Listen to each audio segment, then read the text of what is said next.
The offices of London media agency Mindshare have been infiltrated by researchers who want to monitor the employees' performance.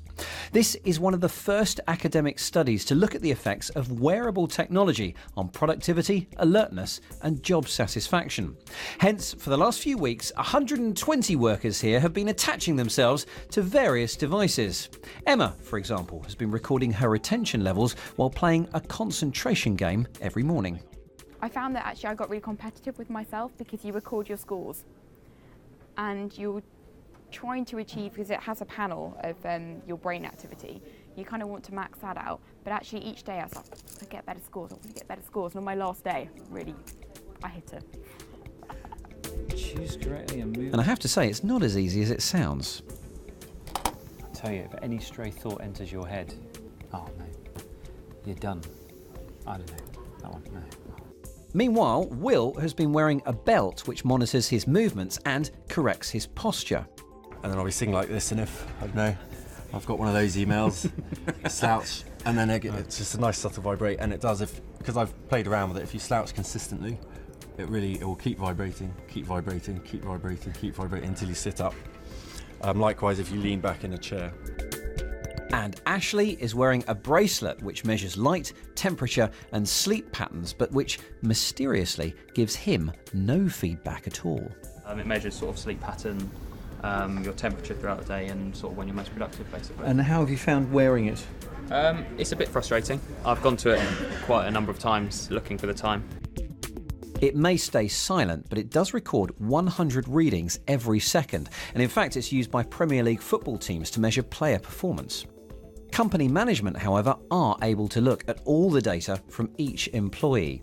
A consideration for those of us who like to take a screen break every now and then, although something that doesn't seem to overly bother Will. I'm not sure where that data will go to regards to the boss, but I think something like that, I wouldn't, because it's contributing to a healthy lifestyle, especially at work. I don't think I'd mind that, because it shows workers are worried about you and they want to keep you fit and healthy and active in a job where you are at a desk. So, but you don't mind them saying, "Oi, you're not doing enough work. I've seen you're off to the kitchen I think 3 times an hour." Yeah, if they're counting each individual pace, then it may get a bit difficult. Several weeks later, the enormous amount of data generated by the study, over 30 gigabytes per participant, has been crunched.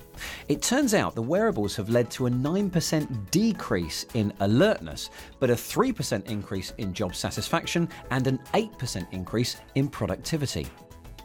And surprisingly, the device that caused the biggest improvement in results was actually the one that gave no feedback or intervention at the time. We know of something called the Hawthorne effect in the workplace, which suggests that when you monitor or you change circumstances for employees, it has a positive impact on what they're doing. And that's one explanation, and the other may just be that when people know that their productivity is being measured, then they're more focused on it and therefore score higher. But surely we're not going to agree to all wear these monitoring bands simply to make us work harder. Well, there could be advantages for you as well as that nosy boss of yours. There's phenomenal possibilities both for employees and for organizations. As an employee, you could have something equivalent to almost like a biometric CV that you could use to show all of your successful patterns and when you're most productive, when you're most alert, when you're most satisfied in the workplace, and you could simply petition your employer to get a workplace scenario that meets those requirements, because you can show them in the data under what circumstances you perform at your highest levels. Of course, for all that to be useful, you do actually have to be good under pressure in the first place. Shh, I'm busy.